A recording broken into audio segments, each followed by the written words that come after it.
السلام عليكم ورحمة الله تعالى وبركاته، والصلاة والسلام على سيدنا محمد وعلى آله وصحبه أجمعين. نتمنى تكونوا بخير وعلى خير وبصحة جيدة إن شاء الله. فيديو اليوم عبارة عن سلطات ساخنة، سلطات مغربية كتجي أكثر من رائعة بمكونات موجودة في كل بيت. وأول سلطة معنا هي الباذنجان. كناخدو كمية من الباذنجان، كمية غير محددة على حسب عدد أفراد العائلة، فكنشويو اما فوق النار، فوق البوطه ولا فوق المجمر، ولا تشويوه في الفرن. كذلك تقدروا تستعملوه مسلوق، ولكن اللي كيكون مشوي كيكون احسن، كيطلق ديك النسمه نتاع الشوي، فكيجي لذيذ بزاف بزاف بزاف، غادي يعجبكم. وهنا التتبيله عندنا ملعقه كمون، ملعقه بابريكا، ضرس كبير من الثوم، اللي كيبغي الثوم بزاف غادي يزيد 2 دروس ولا 2 دروس، شويه نتاع الحرور، فلفل اسود، وشويه نتاع الربيع يابس.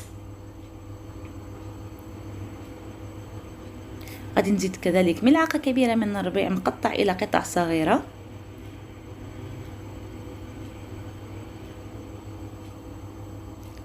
غادي نزيد كذلك ملعقه كبيره من الليمون مسير ولا القرص مسير. الطريقه نتاعو موجوده في القناه، كيبقى اكثر من عام ما كيوقع له حتى حاجه، يعني كيبقى مزيان. فعندي هنا شي عام و4 شهور وباقي هو هذاك، وفيه نسمه زوينه بزاف بحال اللي كنشريوه من برا. وغادي نزيد الملح، ما كترش بزاف الملح حيت المسير ولا الليمون المسير كيكون مالح. وغادي نعملو عليه الباذنجان اللي غسلناه مزيان وقطعناه الى قطع صغيره.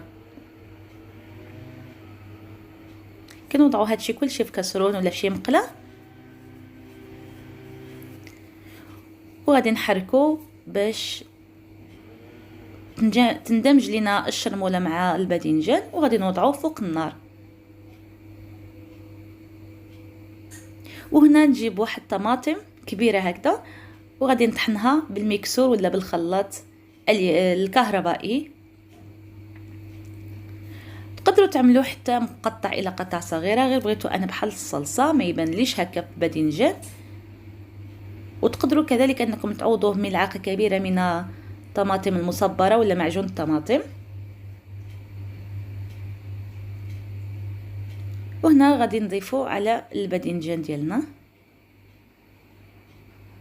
كنخلط هكا بالملعقه وكنحاول انني نمعصو.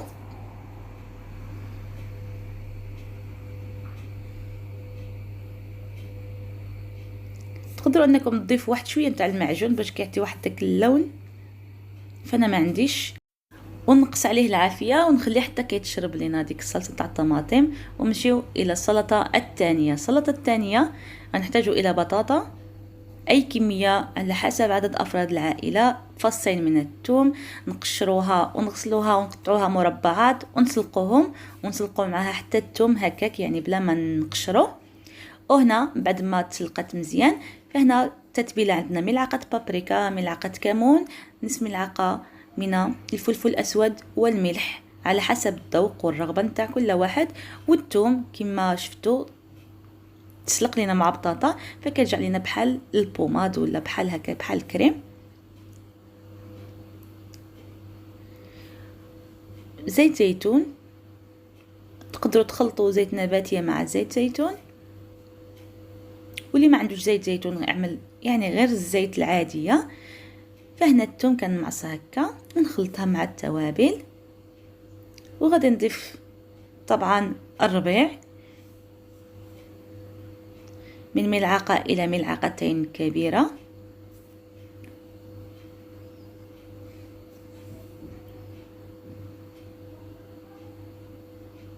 واللي كيبغي المنكهات هكا بحال اعشاب منسمه تقدروا تضيفوهم. في البطاطا يعني ما كتعجبنيش فيها المنكهات تاع الاعشاب. هنا غادي نزيد غير القزبور اللي كيكون هكا يابس. صافي كنوضعوه فوق النار، ومن بعد غادي نضيفوا البطاطا وغادي نخلطو.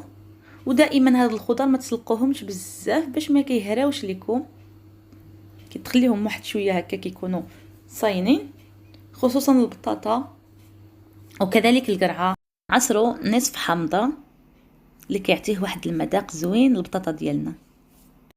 نفس الشيء مع الكروجيت ولا القرعة الخضراء، تقدروا انكم تقطعوها الى دوائر بحال هكذا، او لا الى شرائح طويله بحال هكذا. فانتوما بدعوا كما بغيتوا، هادو غير افكار. ونفس الشيء مع الثوم، كنسلقوه مع الخضر، نسلقوهم ونوجدوا التتبيله. فهنا عندنا ملعقه من البابريكا، ملعقه كبيره حيت غنقسموها على 2 مقلات، زعتر ولا زعتر، فلفل الحار ولا الحرور، والثوم اللي كيكون مسلوق، زيت زيتون غنقسمو على 2 مقلات حيت غنعملو الكروجيت اللي كيكون دائري اللي قطعناه دائري بوحدو، والكروجيت اللي كيكون هكا طويل في مقله اخرى. غادي نقسمو التتبيله، بابريكا والحرور والزعترة. فالكروجيت كتواتى بزاف مع الاعشاب المنسمه، تقدروا تضيفوا الزعتره، الزعتر، الازير، شويه نتاع الحبق، فكتواتى بزاف. داكشي علاش ما عملتش الكمون، والناس اللي كيبغيو الكمون تقدروا تضيفوه. وغادي نزيدوا الربيع مقطع الى قطع صغيره، واحد شويه نتاع فلفل اسود حيت عملنا الحرور. واللي ما كيبغيش الحرور تقدروا انكم تستغناو عليه.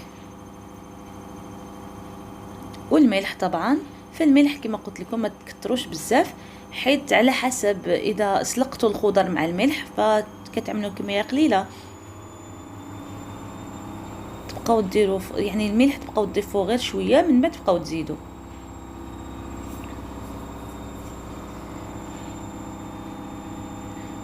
هنا غنعملوا الملح، ومن بعد غادي نوضعوه فوق النار، وغادي نضيفوا الخضر، نخليوه حتى كتشرب لينا ديك التتبيله كياخذ اللون. ونمشيو الى السلطه الاخيره اللي هي نتاع الجزر. نفس الشيء نقيوه مزيان ونقطعوه كما بغينا، اي نوع منها، يعني بغينا دائري طويل.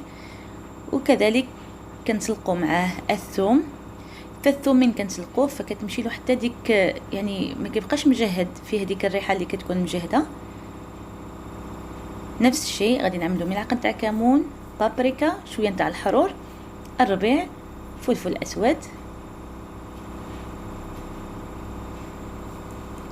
مليحه، وزيت زيتون.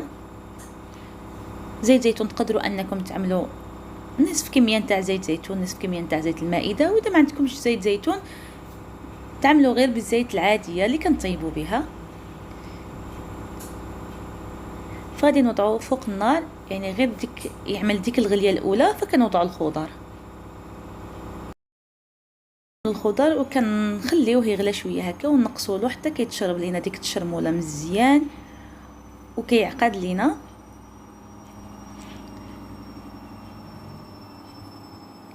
وهنا وصلنا لنهايه الفيديو، وهذا هو الشكل نتاع السلطات ديالنا اللي وجدناهم. فالسلطه الاولى هي سلطه البطاطا، كتجي على هذا الشكل، صراحه كتجي لذيذه بزاف بزاف.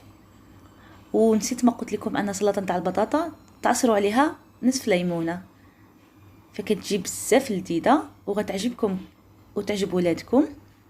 ونفس الشيء مع الزعلوك اللي غني عن التعريف. الزعلوك راه كلشي يعني كلشي كيديروا، كلشي كيعرفوا، وخاصه اذا كان مشوي. والكروجيت كذلك، غير نصيحه انكم ما تطيبوش بزاف الخضر، يعني من نسلقوهم ما كنسلقوهمش بزاف، او من الاحسن اننا يعني نبخروهم، كتكون احسن باش كيبقاو شادين الفورمه ديالهم، ما كيهراوش لينا في الزيت وفي ديك الشرموله. والسلطه الاخيره نتاع الجزر كتجي لذيذه بزاف حتى هاد السلطه بهاد التتبيله. فنصحكم انكم تجربوهم في هاد الجو، يعني وخضار تكون هكا مهمه الاطفال، نوعوا لهم في الخضار، مره سلطات، مره في الطاجين، مره يعني باش تقوى المناعه نتاعهم. وهذا هو الشكل نتاع السلطات ديالنا. وصلنا لنهايه الفيديو. طبعا اذا عجبكم الفيديو فضلا وليس امرا لايك وتبارطاجيو مع احبابكم واصحابكم باش تعمل فائده مع الكل. وشكرا لكم على المشاهدة وعلى التعاليق ديالكم وعلى يعني التشجيع ديالكم. شكرا ونخليكم في أمان الله إلى فيديو آخر إن شاء الله. السلام عليكم ورحمة الله تعالى وبركاته.